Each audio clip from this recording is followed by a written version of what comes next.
This is Just Say HIE, the official podcast of the Hope for HIE Foundation. I'm Betsy Pilon, your host, bringing the stories of the HIE community from around the world to you, our listeners. Hope for HIE is a nonprofit organization and the largest collective of HIE families anywhere in the world, and each story across all outcomes has its own version of hope to share. Join us as we explore each unique journey and connection.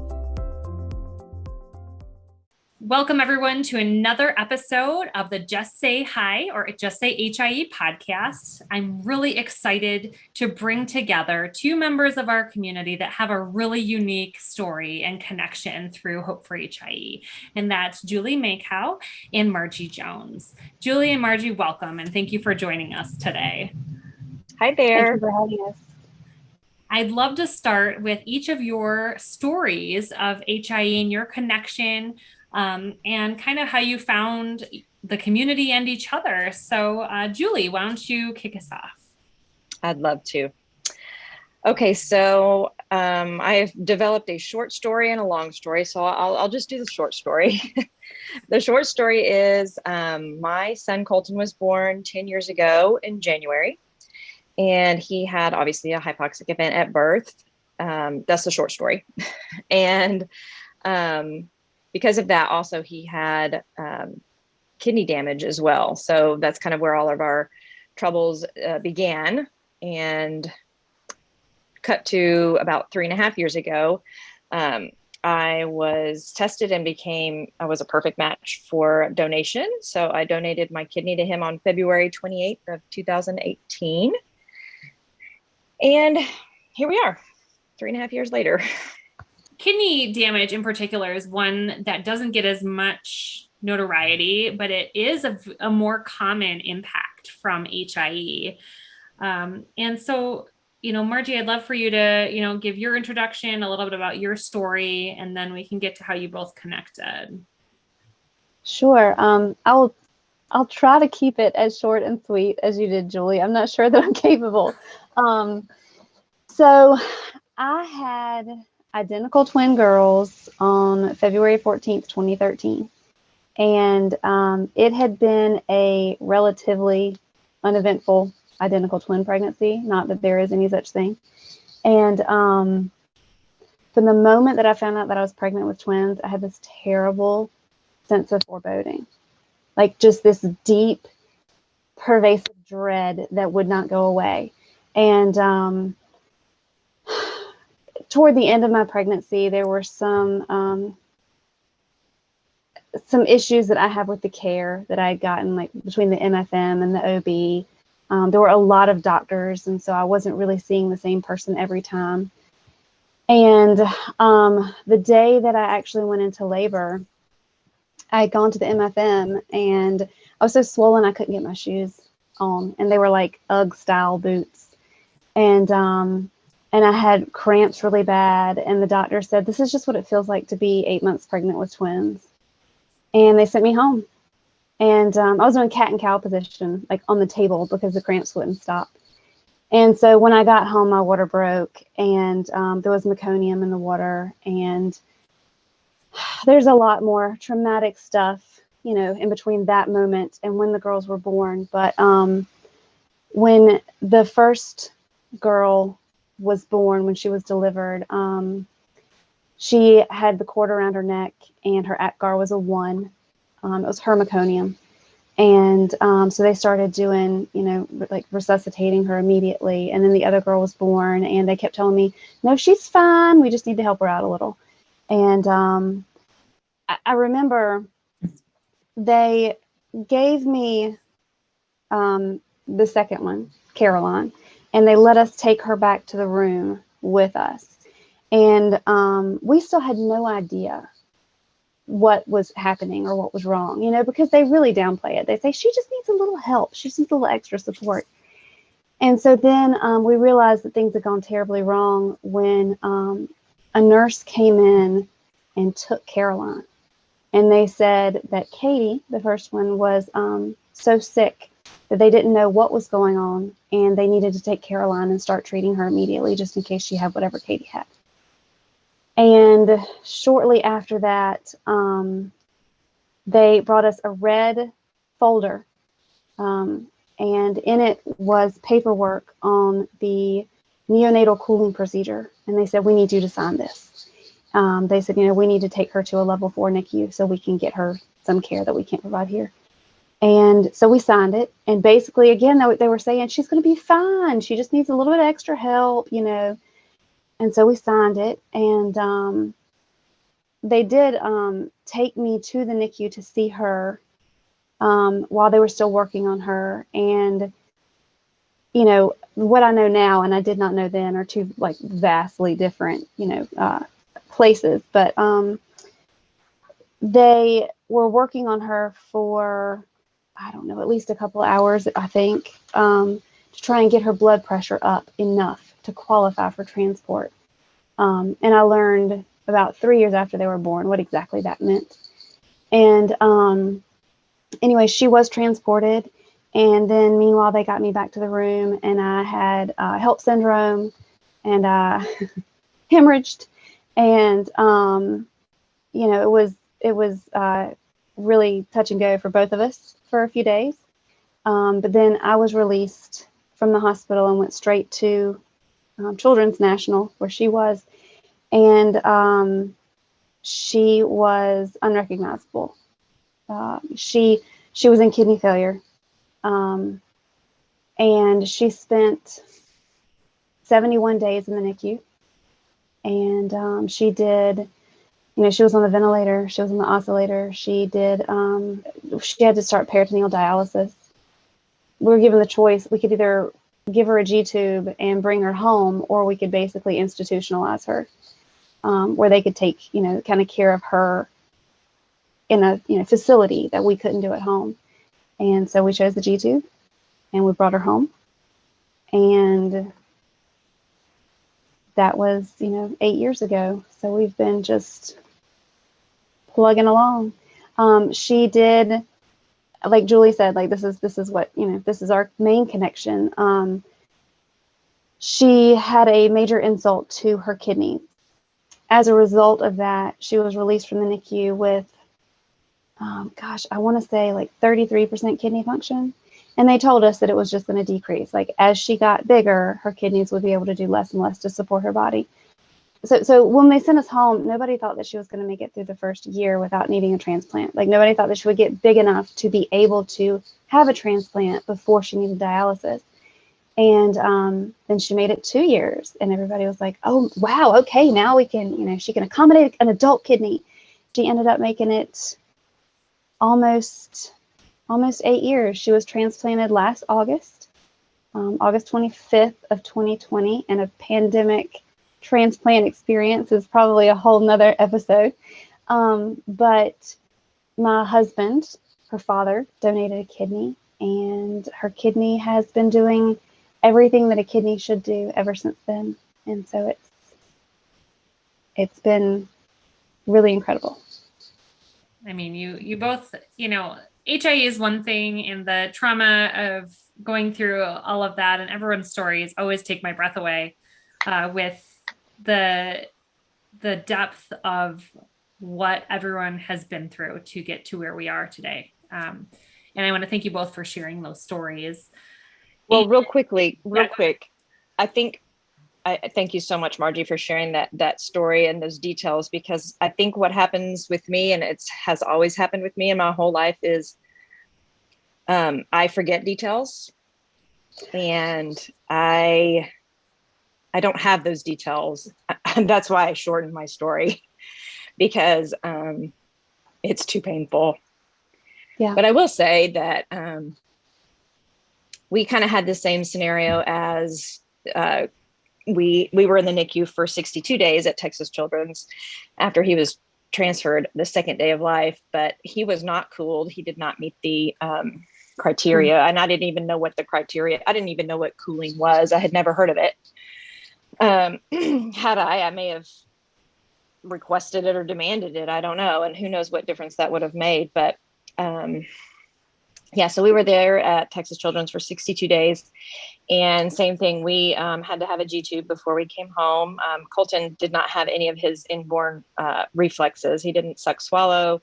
none of the startle reflexes, any of the reflexes. He didn't have any of those, and they never really thought he would. So they suggested, or the G tube. And I'll never forget the meeting we had with all of the doctors and the neurologist, and everyone, our whole family was there, and it was recorded. And I've never had the courage to listen to it, but it was the worst. I don't even know how long, 20 minutes of my life, because it was that moment where they were saying, okay, these are the decisions that you have to make, and you have to make them now. And I didn't even know. And I had no clue of what I was supposed to do, or, and before Colton was born, like, I thought my life was hard. I thought I had hard decisions. I thought, I had been in hard places. This is life and death. Yeah, and they basically said at that point, you take him home, basically, and until he dies. And it was, the worst of the worst. And I remember we came home that day and left him at the NICU, and my husband and I were bawling and crying, and I'm like, what do we do? What do we do? And, my husband was so strong, and he said, we just love him. Oh. And that's what we do. And that's what we did. And he definitely struggles every day, and has some major intellectual deficits and developmental deficits and all of those things. But he is the strongest little boy, but he just sticks his arm out there like, okay, let's get this over with, and so I can go get my French fries. As long as I bribe him with French fries, we're good. But if Chick-fil-A is closed, we're in big trouble. But anyway, so yeah, he's a miracle every day. So it's funny you say that you don't remember, because when I looked at the outline for this call, I was trying to think, like, what is my HIE story? And I was actually telling some friends, there is so much that I just don't think about, just intentionally do not think about. Right. But then even more than that, there are so many details that, like, depression and PTSD have completely wiped away. And part of that is, like, it's protective. Your Absolutely. brain protects you, because you just cannot live with that kind of pain constantly. Right. But yeah, I mean, we picked up a death certificate at the same time that we got a birth certificate for Katie. So yeah. It's rough. Yeah, it's excruciating. Yeah. So. For, I think, anyone on the outside, it is unimaginable to go through what we've all been through in this community, and just the complete lowest of lows, and then those moments of eventually turning corners and inchstone. I mean, you talk about inchstones a lot, obviously, in the community, and I mean, especially in those early days, you're looking for any sort of glimmer of hope and of progress forward, and it is so heavy. And I want to thank you both for sharing that excruciatingly difficult those details, and digging back. And it's a protective reflex, and it's amazing, the human body and the human brain. We're talking about brains, we're talking about babies' brains, but truly, our brains are wired to be protective and to help us through, to find what's on the other side of that.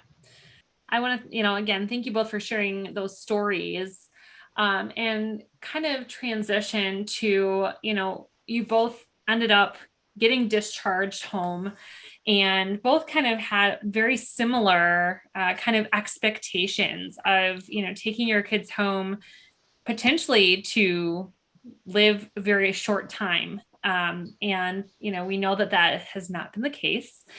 So talk to me a little bit about that first year, or, trying to connect with other people, and, maybe when you first found Hope for HIE.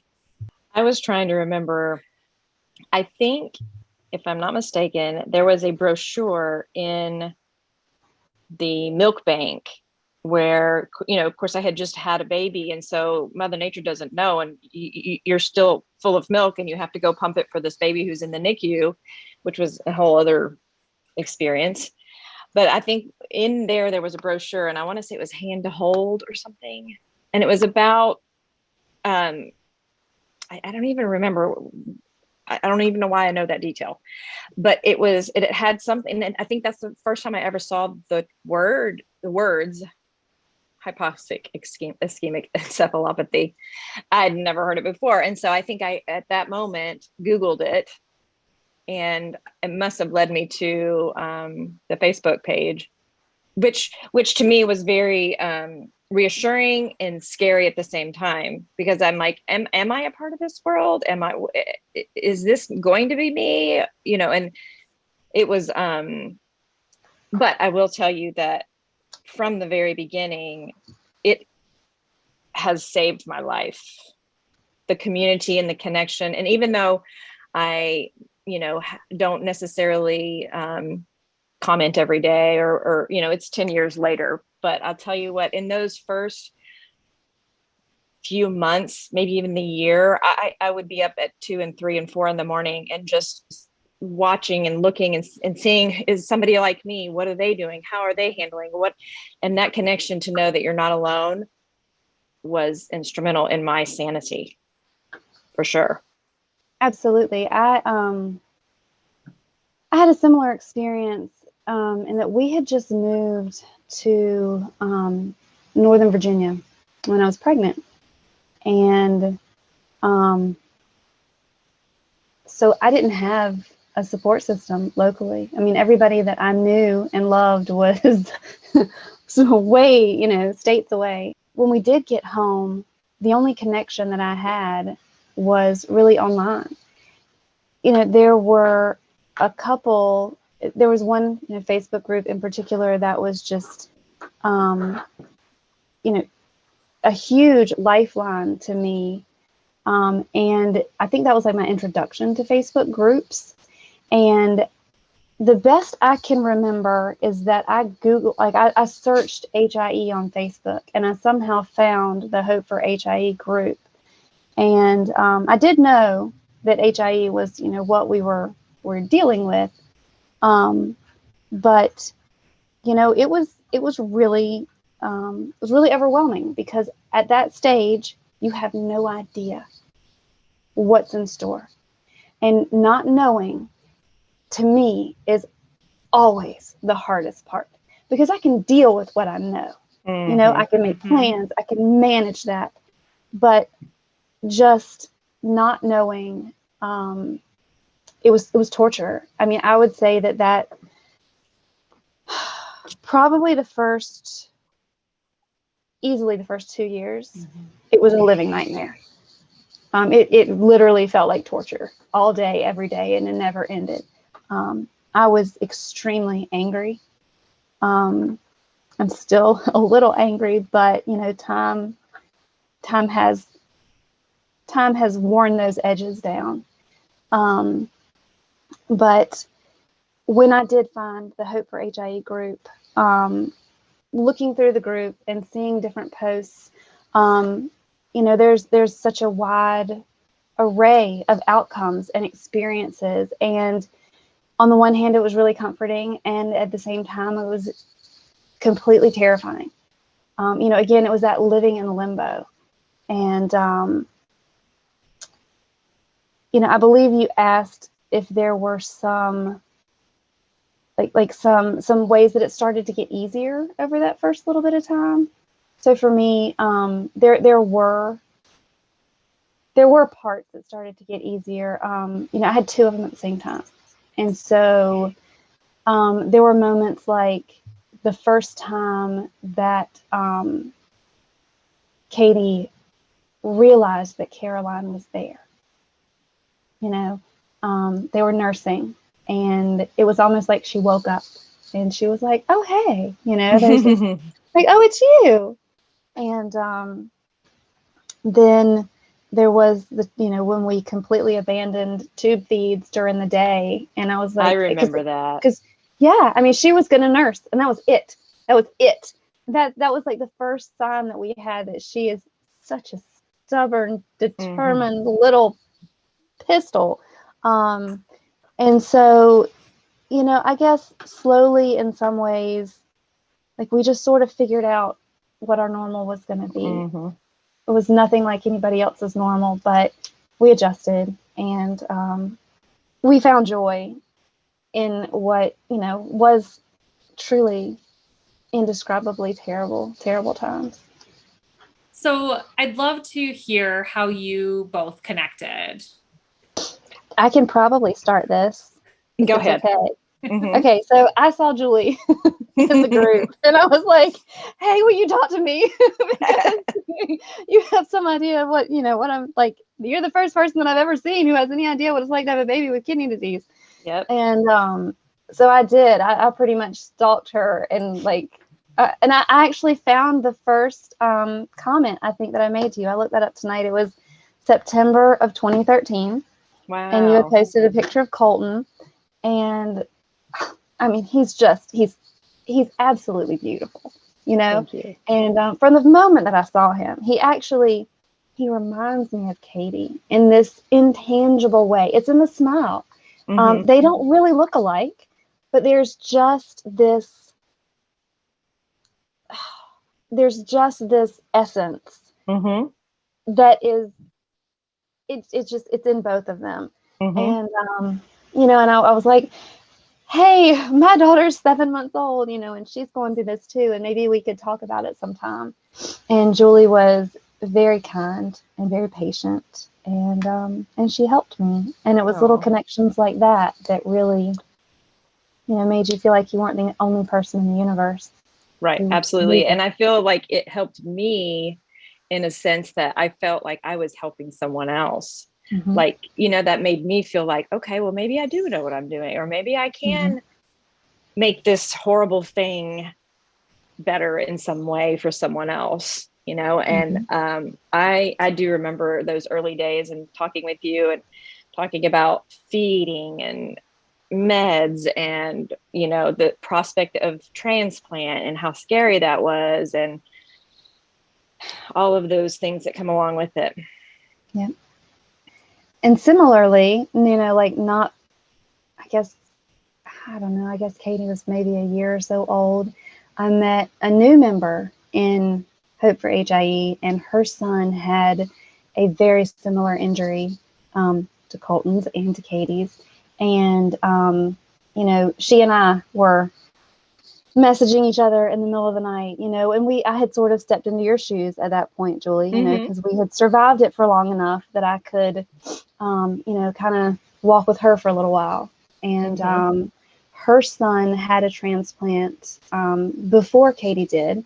And, so then she was able to turn around and kind of help me through that part. So, it's a nice little circle.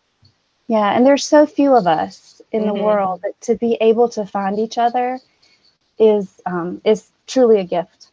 Absolutely.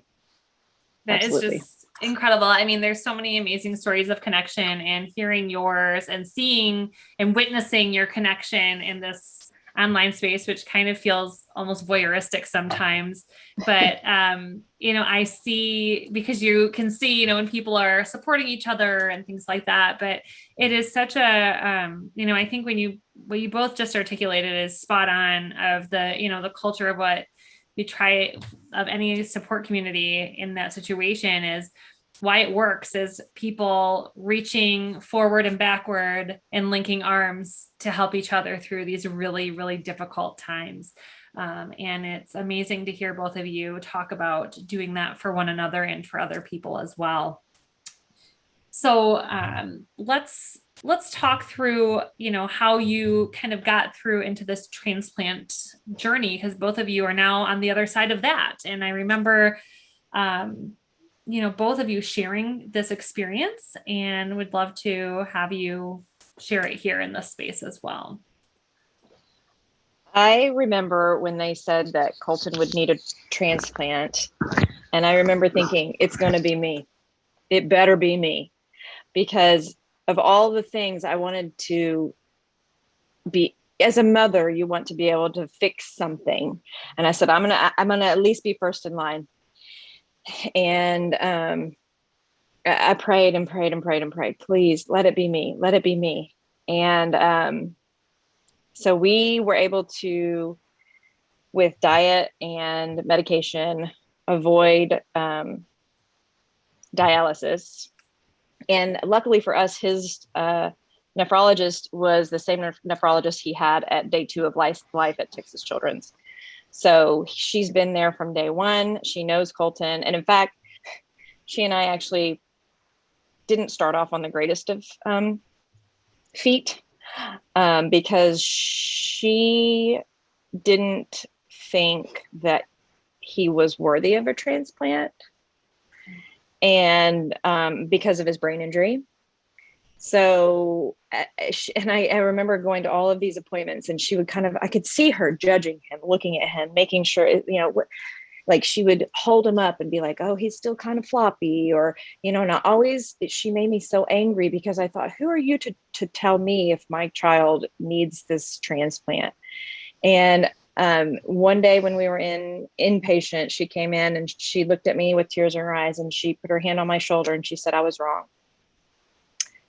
I was wrong. And you know what? I'm going to do everything I can. He is mine as much as he is yours. And he is going to get his transplant. And so from that day forward, she has fought for him and I have fought for him. And she finally turned around and was, and now she calls Colton her baby. Like, she's like, he is my baby and I will do, And so anyway, long story short, we turned that corner, and at the age of, he was 7, I tested. I was the first one tested, and I was a match. And so shortly after that, we went to transplant, which was another very traumatic, but yet beautiful, glorious, miraculous experience. My husband was a trooper. He, of course, his wife was in one hospital and his baby was in another, and having to figure out how do you split that time and who are you with? And but it was kind of funny because we have 6 kids all together. Colton's our last little baby. And we had t-shirts made, and the waiting rooms, this was obviously pre-COVID, but the waiting room was full of t-shirts that said team, what did it say? Team Happy Bean or something. And it had 2 little kidneys on it. We had a team of people there with us. And I will say it went as smoothly as it possibly could. We had a little hiccup that morning because he had a slight little cough, and we were all worried, and they had to run a kind of panel on him to make sure. And thank God it was literally down to the last moment. And they were like, okay, we're go. So it happened, and it was so surreal. I could not believe when we were on the other side of it. I was like, this has been something I had been thinking and dreaming and planning for 7 years, every single day, every night, praying about it. And it happened. And that you wake up and you're like, whoa, I just did that. It's done. Now what? And he was kind of complicated because of some other things, but he ended up being in the hospital for, I think, 30 days. And I was wheeled over to him I think on day 2. And, I was cut from hip to hip, and ended up on the really very comfortable, not beds at the Children's Hospital. But I wouldn't have been anywhere else at that time. And so he has made some huge strides since transplant. And one of them is he is 100% eating by mouth food, no formula. It's a true miracle. Like, I thought, his doctors always said, well, after transplant, our kids tend to eat. And I was thinking, yeah, but you don't know Colton. He's not. He's just not going to do it. But he did, and we figured it out. And what else? He also is 100% potty trained, which happened at the age of 9. And his communication has gotten better. And He's a healthy, crazy boy. And I can't even believe it's been over 3 years. Like, it's just unbelievable. Thank you. Yeah, it's something. Mm-hmm. I feel like the term resilient gets annoyingly thrown around a lot, but it is truly a term that, I mean, anyone else, I think, just, we see this every day of people overcoming and doing these, wild things that, and living these lives that no one asked for to have this happen. But see day after day, one foot in front of the other, to just continue forward the best for our kids and families. That's amazing. So Margie, I'm going to turn it over to you, and walk us through a little bit of your journey with transplant, and go from there. Sure.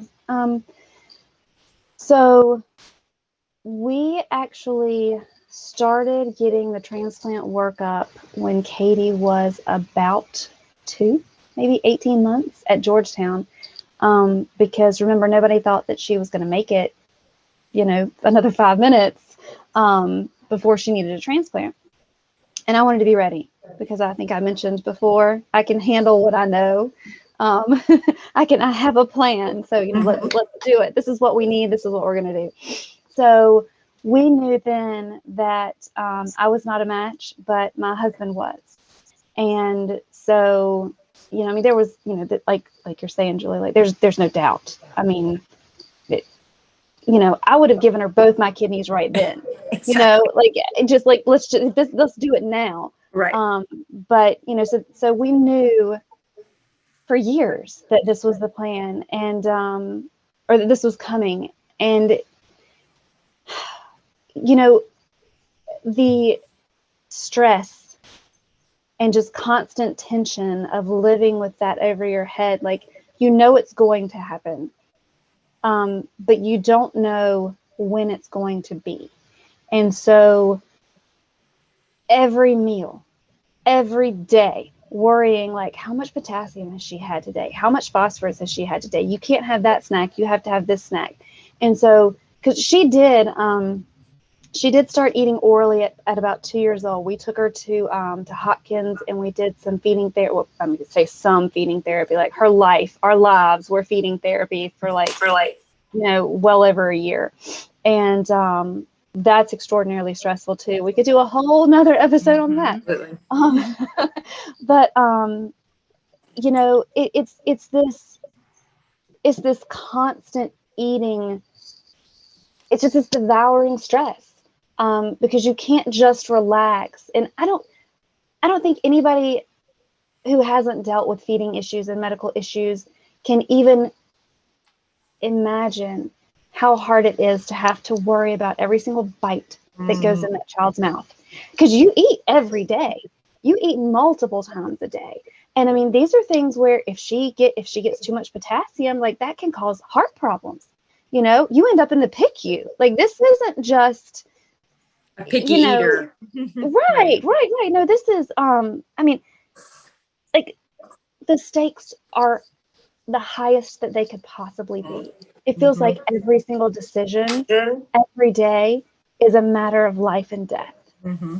And so we finally got to the point where they decided she was ready for transplant. We also did a preemptive transplant, which was another part of the stress, because every time we would go to the nephrologist, I was like, are you sure she's not ready? Like, are you sure she's going to make it for another month? Because I don't want you to come back to me and tell me, oh, she needs dialysis. Right. And so we finally got to the point where she was ready. And then there was a global pandemic. And she was supposed to get transplanted in July. And the nephrologist, I don't remember if she called me first or if she told us at an appointment, but she said, we're going to push it back because the numbers are just too high right now. We have to push it back. And I did not respond gracefully to that, because I mean, it's just, again, it's just terrifying. The stakes cannot be higher. So we finally did get to the point where it was transplant. And, like you said, Julie, I mean, I had a husband in this hospital, and then right next door, in the hospital next door. And then I was with Katie, and no one could be with me because of COVID. So, again, thank God for the internet and smartphones, because that was the only connection that I had to other people through this, 5-6 hour surgery. So when she was done with her surgery, they took me back to the ICU, and we had met with the surgeons and the social worker and all these people, and they go through checklists to try and prepare you as much as possible for what's about to happen. And there is absolutely no way on earth that anyone can be prepared for what is about to happen. So I walked into the ICU, and I was not expecting the level of pain that she was in. And so, again, and I mean, we all have PTSD. So, you see your child in this situation in the hospital bed, and there's, central lines and all this stuff. So, I mean, it's all just, it's a lot. Oh God. And, I always think she's going to die, just because she's almost died so many times. And, but the nurses were wonderful. We knew that we had good doctors. The surgery went perfectly. And within, I don't even know. It was that same night, her creatinine was down to 0.8, and it had never been that low in her entire life.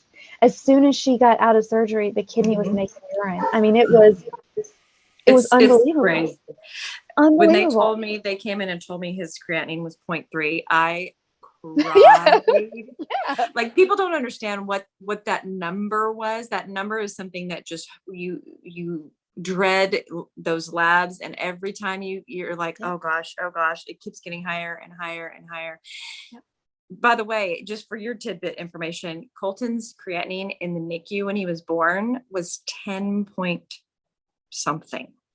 What? But never, he never, that's what I don't know how, and he never had to do dialysis, but I think they weren't really wanting to do dialysis.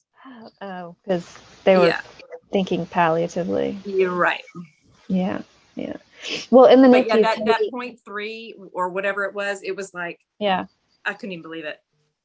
Yeah. Can I redraw the labs just to double check, please? Yeah. Oh, please. I'm sure. You don't have to worry, because the nephrologist is, I mean, they're like they're on top of it. But and they would give me regular reports. And I actually, because, I'm like that, I actually went in and did a little, created a little graph on my phone. And so I was tracking them by the hour.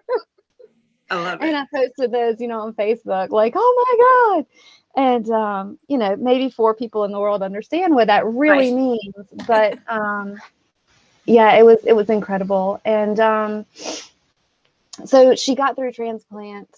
She was in the ICU for, I don't know, I think 5 days, maybe longer. And she had some non-kidney related complications, just surgical complications. She got an ileus, which is apparently an intestinal gas blockage that's extremely painful. And so there were 2 or 3 occasions where we had to be rushed down to X-ray or CT, and again, the PTSD is falling out all over the place. But we eventually got her home, and I have a picture of her in the back seat of the van on the way home, and she's never looked like that in her entire life. I mean, she looks like she's healthy. She's pink. Her hair looks great. She's pink, and she just looks like the 18-year-old version of herself, just in that moment. And it's like you can literally look at her and see the future and the life ahead of her. And so we did bring her home during COVID, and she was neutropenic during COVID. So, the point of transplant is to live. And so we are looking very forward to being able to, like, I don't know, re-enter the world when it's safe for her to do so, because she also has lung disease. And so, you know, she checks like 4 of the 5 super duper high risk boxes, according to the CDC. So, you know, we're very fortunate that my husband's been able to work from home and that I did not have to quit my job to homeschool my kids, because we can't send any of them out in public right now. But we are expecting 1 more year of homeschool. She, again, is she's more fragile because of the lung situation. And so the nephrologist she was extremely relieved. She breathed an audible sigh of relief when I said, I think we're going to homeschool him for another year. She was like, oh, thank goodness. I think that's absolutely right. I think that's the best possible idea. You know, she said, just let her get a little bit stronger. And so hopefully, you know, we'll be able to use this time to, you know, kind of catch up on some stuff that she wasn't really, you know, when you have kidney disease, like end-stage kidney disease, you don't feel good. And it's really hard to learn to read and do math when you don't feel good. Yeah, like really, really, really don't feel good. And so, you know, we're focusing on those kind of things right now and getting her stronger and getting her vaccinated as soon as we possibly can. And then we're really looking forward to going out and doing some fun stuff. And she eats all the cheese that she wants to. She eats cheese, she eats yogurt, she eats bananas. She has peanut butter and banana sandwiches, you know, and that's the biggest relief ever. Just being like, you know, like, yeah, sure, you can eat that. Go ahead. You know, like, we don't have to eat lunch precisely at this time of day so that you can take your phosphorus binder and all these other medications, you know, and no, sure, you can have a snack. Go ahead. What do you want? Anything. Just go get some of those. So it's I can't describe like what an enormous weight it is off of my shoulders just to not have to police that one thing alone. So incredible. Yeah. I do want to talk about a little bit about another plot twist that I know Margie went through, and Julie, you have a role to play in that, amidst what seems like an unbelievable pile of garbagely hard, difficult stuff. You had your own personal health plot twist and got diagnosed with cancer and went through a whole intensive treatment time. And I know that part of that took you near where Julie is. So I'd really like, I know you wanted to share a little bit about how that connection, you know, even forged in that way as well. Yeah. So we decided when the girls were 3 that we were going to have another baby. On purpose. That too. I forgot about the baby. Yeah. And he, you know, he's wonderful. His name is Charlie. He just turned 4. But so when he was, I want to say 8 months old,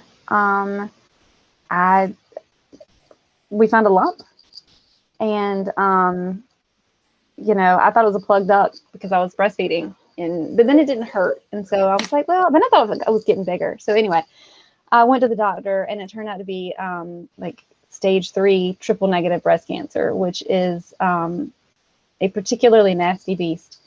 And you know, here I am with a baby and 2 young children, one of whom needs a kidney transplant. And you know, there's like it was like I may very well not survive this. And so we decided to go down to MD Anderson in Houston for because they're the best, you know, the best cancer treatment center in the United States. And so we went down there to see what they'd recommend. And so they ended up like driving the course of treatment. I received treatment at home in Virginia for chemo and stuff. I mean, and I got the whole the whole 9 yards. I got the chemo, the surgery, and the radiation. And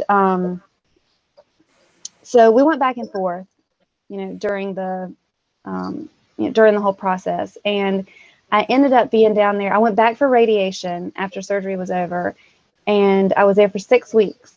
And while I was there, well, Julie lives in Houston, and she was like, we should get together. And so she came, and several times she came and picked me up, bald headed, and, and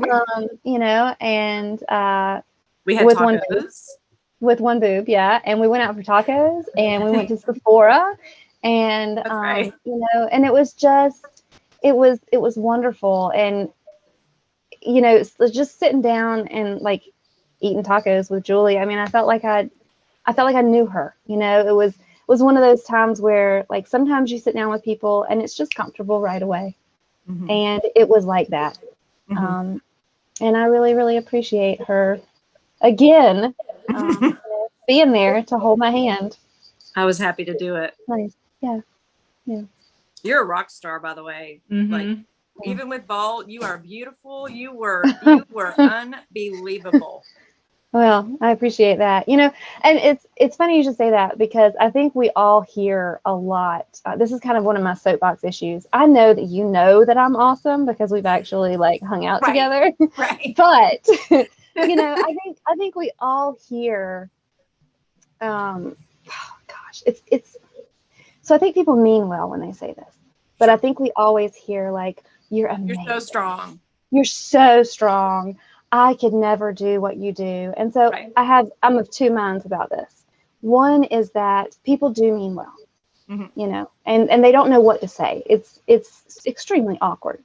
And they want you to feel better. But on the other hand, I get really frustrated because I am absolutely no different than anybody else. Julie, you are no different than anybody else. Betsy, neither. Like, none of us ended up in this position because we're uniquely qualified. Exactly. And so one element of that, I believe, that people are not aware of at all is it's like whistling past the graveyard. Because by saying, oh, I'm not strong enough, I could never handle that. Like, oh, it can't happen to me because I couldn't do it. And the fact is, every single one of us is just doing the best that we can every single day with what we have to work with. Because and what other options do you have? Right. And it's what everybody would do in this situation. Now, not everybody's version of the best is not the same. I mean, we all know that. There's totally different, circumstances and capabilities and, but every single one of us and everybody basically in the world is doing the best they can at any given moment. And I guess if there's like any requests that I would make, it's that, just stop saying you're amazing, you're awesome. Like, oh, you're, stop with the so strong, like acknowledge. You're absolutely right. Because what are you supposed to say to that? Oh, yeah. Right. Yeah. You're right. Or I Thanks. know, or thanks, or no, I'm not. Yeah. Yeah. Right. There's no right that I tend to say, well, I appreciate that, but really this could be you. Right. It's not Coin me. flip. It's literally a coin flip, It's just, it just happened. This could happen to anyone, but it happened to happen to us. And, I think nobody understands what this is like. Like, you cannot imagine it until you literally live it. I mean, we have family who still have no idea what it's like what it's really like. But I think that there are ways to be empathetic, that can be more meaningful. Like, even just saying, wow, like, this is a really heavy thing to carry, and I'm sorry that you have to deal with it. Like, can I bring you supper? And always lead with, can I bring you a meal? Absolutely. So, yeah. Wow. I am just so, I said at the beginning, but so grateful for both of you to take the time to share your stories in this space. And And I know that why we share stories is it's a form of helping others, and it's a form of holding space for other people in this community, and those that will be joining it. And I just am so grateful to have been able to witness these connections that you have built over the past several years with each other and in the community. And so I want to take this time to give each of you kind of any closing thoughts or advice that you'd like to, your biggest takeaways, I guess, that you'd like to pass along, if there are any. No pressure either way. Well, I hate the old saying, take one day at a time, but sometimes that's all you can do. In fact, a lot of times I just take 1 minute at a time, and I'm still that way. We still have lots of things that we have to deal with every day. I could go on, but I won't. But, if you just take 1 minute at a time, one breath at a time, you can really get to the next one. And I would always highly encourage people to surround yourself with people who understand you and who support you, even if it's online, because, that's where I have found some of my deepest connections, even though I've not met many of them in person. I have met Margie, which I'm so thankful for. But to have that connection where you don't have to explain yourself is, I can't even describe how important that is. Thank you for having me and talking to us. I was nervous, but I'm so thankful that you reached out, and I'm happy to share our experience. I feel like I'm an old timer since Colton's he's 10 and a half. He's an old timer now. We were around when Hope for HIE had a couple of hundred members, and now I love to see the outreach and how far and wide it has become. And I look at those numbers and I think, wow, on one hand, it's kind of sad that many people are going through something so hard. But on the other hand, to know that all of those people are connected now, in a way that will be helpful. It will, who knows what little connection will happen, like Margie and I.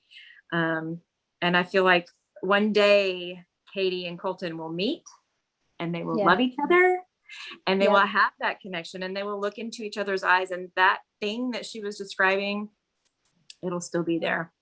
Mm-hmm. Thank you, Betsy. Thank you, Julie. You're welcome. So I've been thinking about this, and I'm not capable of making anything short, so I apologize. You're gonna have to cut out a lot of what I say. But there was a new mom in the group. I guess it was probably 2 or 3 weeks ago, and it's been so long. I really only see the group in my newsfeed mostly, and that's just every once in a while. Mm-hmm. And this woman's pain I felt it. I know I've been there. And she was raw, and she said something about, like, those of you who have, whose kids are a little bit older or something, like, do you ever have, right. She asked, like, do you ever experience any moments of true happiness? Mm-hmm. And I took the time, to respond, because I felt like this was really important. And I told her, like, yes, absolutely. There are moments of true happiness. There's lots of true happiness. There's lots of, true normalcy, but what there is not is blissful ignorance. Mm-hmm. It's a little dark, but for years now, I've said that, like, the girl I was, or the woman I was, because I was 33, died in childbirth. She never left that hospital. Mm-hmm. And there are wounds that will never heal. Those are the emotional ones. But like I said at the beginning, time really does wear those edges down. Therapy helps. Medication can help. Like whatever you need to take care of like your psyche. I mean, the trauma of this is, I mean, there's not much worse. It's top tier trauma. And I guess the biggest thing I have to pass on to parents who are just starting this journey is that it does get easier. It's never easy, but the sharp edges do wear down. And you become one hell of an advocate. Oh yeah, definitely. Yes. We could do a whole nother podcast on that too. Yes. I know. So, yeah. So many topics. So many. Yeah. Well, thank you again to both of you for coming together and sharing this with our community. It is such a gift, and again, just so grateful and so glad to be connected to both of you. And I know that this is going to make a measurable impact on our community.